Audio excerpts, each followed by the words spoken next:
ته راته ووایه بیکاره څوک د کار څوک دي، ته راته ووایه بیکاره څوک د کار څوک دي، د دې وطن د ړنګولو ذموار څوک دي.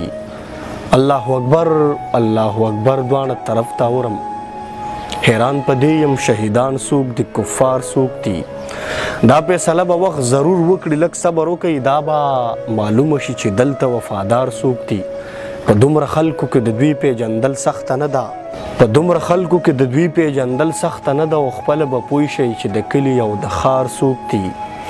او چاته یاران ووایو ښه نو چاته زړونه ورکو، چاته یاران ووایو ښه نو چاله زړونه ورکو، رښتینه داسې زړه نازړه یو چې حقدار څوک دي.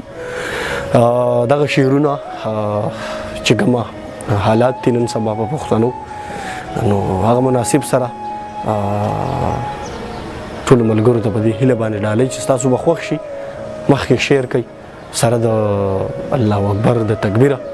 خدای دې وکړي چې په لر او بر وطن کې امن سوله او خوشحالیانې راشي، او دغه وحشت او دهشت الله په خپل لوی رحم او کرم باندې ختم کړي.